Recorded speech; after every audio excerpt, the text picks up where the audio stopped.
Welcome to Nutty Buddy Entertainment.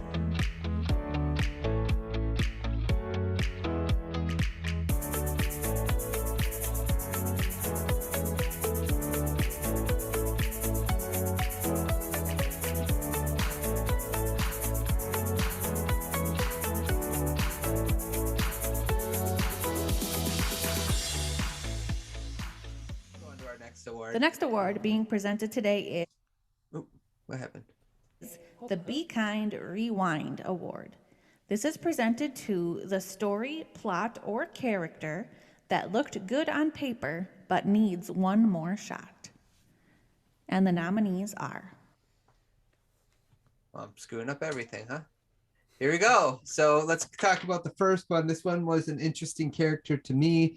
I think this goes to Neil. you, Neil. So you want to Yes. explain who this is and This is Gustav Fiers, who is the mystery man who's introduced in The Amazing Spider-Man.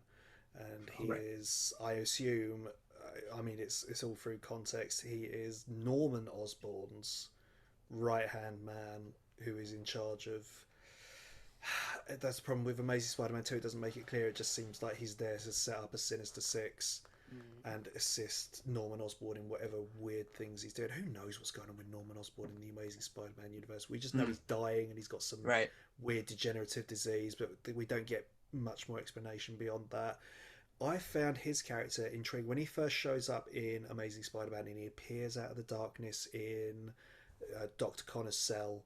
And so, oh, did you tell the boy about his parents? There was intrigue there. I wanted to see where that would go. And the fact that he appears and then disappears, it's like, okay, well, what's going on with this guy? I'm interested to learn more about what this guy's about and how is he able to... He's in the cell, or does he just go and sit in the darkness? Yeah, does he go, we'll leave the boy alone for now, and he puts his hat back on and he walks away and he just sits there in the dark in the corner of the room waiting for somebody to open the cell. Like, I'm just waiting until somebody lets me out, but I'm going to sit here in the dark as if I've disappeared. Yeah. What's going on there? I wanted to learn more about him. I don't think we ever will. I don't think we'll ever come back to this. I don't think there'll be any mention of him when we see Andrew as if he's a friend of mine. When we see Garfield Spidey, I don't think we're going to get any further context as to what this guy was all about. But I found him interesting. I'd love to have seen him given another go. Yeah. I like that option. I didn't know who it was until I Googled it. Like I was like, oh, and then I like, oh yeah, that guy. I call Andrew Andy, by the way. We're on like that type of friendship. You guys are pretty tight, yeah. Okay, Be Kind Rewind, the Sinister Six for the Amazing Spider-Man. So this was on your list, Elliot. Yes, it's just more for that. In an alternate world, when if Tom Holland wasn't cast and they molded Andrew Garfield into the MCU, like what TASM 3 and 4 would have been, I'm just curious to see. Even though the Amazing Spider-Man 2 is absolutely terrible, I was always curious, like, okay, where do they go from here in terms of the Sinister Six? Like, what could have been? So that's why it's in the honourable mention here. But yeah, it is going to get one more shot because what's happening this Wednesday? I'm not sure whether we've talked about it or not before we did the award show. Yeah, that's true. Let's go into our nominees. But yeah, I like both these options as well. But our first nominee for the Be Kind Rewind award goes to the Venom in the Raimi universe. We talked a little bit on before. So let's just ask this. I'll put for Neil. What would you like to see different?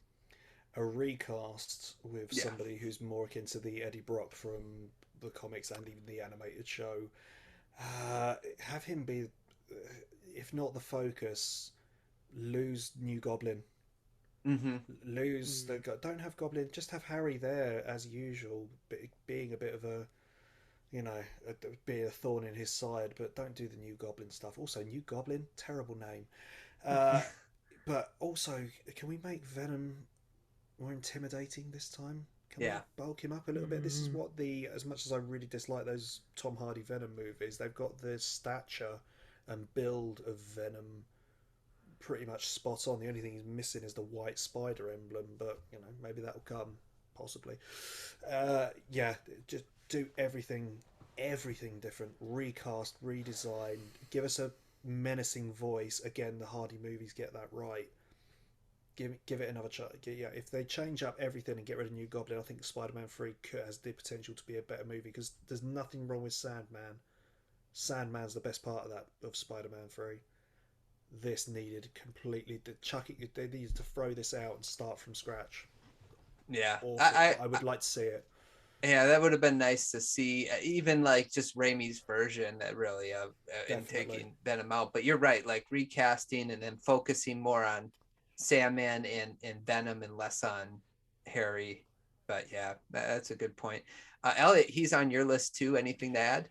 Yeah, it's just I wish that Sam Raimi was able to, even because he was never a big fan of Venom, but I wish he could incorporate him on his terms if they progressed beyond Spider-Man 3, not having Yeah. any studio interference. Because obviously because of this, Sam Raimi still has to apologise to this day for Sony's intrusive mistakes.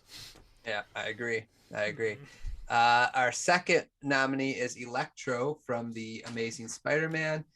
We've talked a little bit about him. Elliot, anything else you wanted to add other than the fact? Yeah, just go ahead. Whatever you want to add. Yeah, just it alters his personality altogether. The version we got was not good at all, and we've already established that in why the villains from TASM 2 suck hard. Sucks so much. Yeah. Alter a personality that Jamie Foxx can actually work with. Yes, I agree. Would have been a nice if he wasn't so, like, even his obsession of Spider-Man was just a little over the top. Like, I just didn't care for it's that. so creepy. Like It's the so birthday? unnecessary. The Yeah. birthday thing where he has like a birthday cake and then he's like, "Oh, Spider-Man, you showed up," and he's talking to like a picture or whatever. That's It's weird. so weird. It's Yeah. so unnecessary. Yeah. Okay, let's look at our third nominee, The Amazing Spider-Man 2. So this was mine. Just the entire plot point, everything about it needed to be redone.